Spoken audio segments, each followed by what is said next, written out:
The goal of the game at Easter Road to give Kilmarnock 3 vital points against Hibs, and Gary McSwiggan. Well, let's move on to Easter Road, where Hibs were up against Kilmarnock this afternoon. Ron Marshall was there. Illness and injury forced 6 changes in the Hibs lineup. They needed that level of excuse to justify surely one of their season's worst performances. Killie, with manager Bobby Williamson installed at least till the end of the season, lacked nothing in enthusiasm, and their lead in 42 minutes was well deserved and long overdue. Jim McIntyre bored into the left edge of the penalty box and squeezed home a beauty of a left-foot shot between the crossbar and Leighton's right-hand post. Hibs did register more as an attacking force in the second half, Darren Jackson and Darren Dodds coming close, but despite being camped around Killie's penalty box late in the game, the equaliser just wouldn't come. The final score, Hibernian 0, Kilmarnock 1. Dundee United moved back into 4th place after their 2-0 win over Motherwell, and Kilmarnock climb out of the bottom 2 for the first time since October. Motherwell now in second bottom place, just 3 points clear of Wraith. Last Saturday, Hibs inadvertently did their visitors today a big favour. Their stirring 3-0 win away to struggling Wraith, albeit coupled with Killie's even more stirring home win over Aberdeen, helped lift the Ayrshire club off bottom spot and elevate caretaker boss Bobby Williamson to a more permanent incumbency of that position. And in the first half of today's game, the favours continued. Hibs just never got going. Notable absentees Hughes, Harper, Hunter, McGinley and Shannon didn't help, but that couldn't fully explain their propensity to give the ball away at almost every opportunity. And ultimately, they were made to pay. When Killie's Hamilton released the ever-industrious McIntyre just 2 minutes from the break, and he put a blistering shot past Leighton. McAllister replaced Wilkins after half-time, and initially that seemed to improve Hibs' prospects. But as Hibs became ever more frantic in their attempts to get back on terms, it became oh so apparent that resolute Killie had their measure. And so it finished. All in all, a creditable first game officially in charge for Bobby Williamson. And as for Jockey Scott, well, if results don't get more consistent for him, that famous slope at Easter Road might just prove a slippery one for his managerial aspirations. Final score here in the capital on a bitterly cold Boxing Day, Hibs 0, Kilmarnock 1. I felt the first half we dominated the game. We had a lot of corners, a lot of strikes on target, and a great goal for Jim McIntyre, so I thought we were well on top in the first half. I agree with you about McIntyre. I thought McIntyre had a good game all round. I mean, he really was industrious and quite skillful. How did you feel yourself? He was...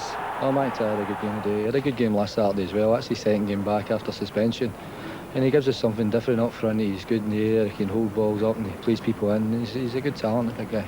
I thought the commitment of all your players today was exceptional. Do you think you're being made a more permanent managerial position has had a lot to do with that?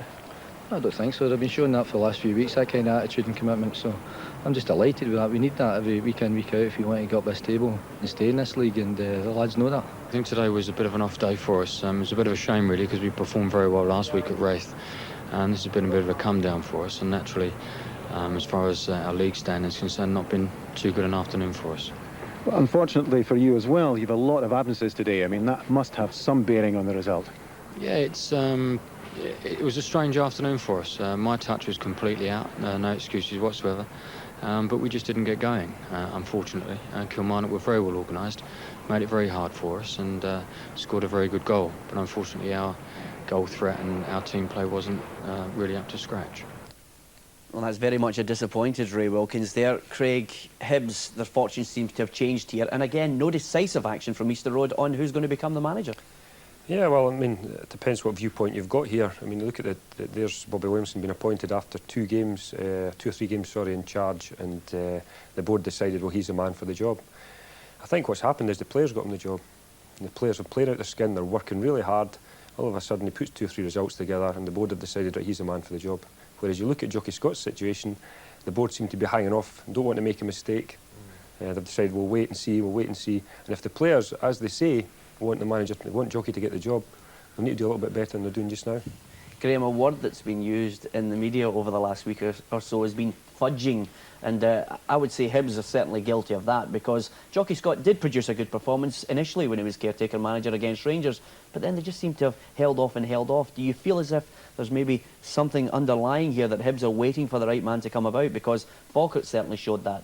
Well, in Hibs' case, I don't know if indecision is the root of the so-called fudge, or whether it's finance. I mean, Hibs always strike me as utterly strapped for cash. They made an offer last week for Eddie Annand, and it was, you know, £70,000 or something like that. Now, we're living in an age of Premier Division teams signing players for £1, £2, £3, £4 million. And Hibs are offering £70,000 for a striker. That shows how hard up they are. And I think that Hibs don't have any choice at the moment. They've said to Jockey Scott, you can be our interim manager, but I think the root of it is they're just broke and they can't invest in anyone yet, and they're waiting to get finance together. Difficult times ahead there at Easter Road. Kilmarnock's revival under Bobby Williamson continued with an away win at Easter Road, their third league win over Hibs this season. One goal was enough to win the points, and that came 3 minutes from half-time. Jim McIntyre was released by a long ball from Steve Hamilton and decided that he didn't need any support. A fabulous strike this from McIntyre, and 3 welcome points for a Kilmarnock side that bears little resemblance to that of a few weeks ago.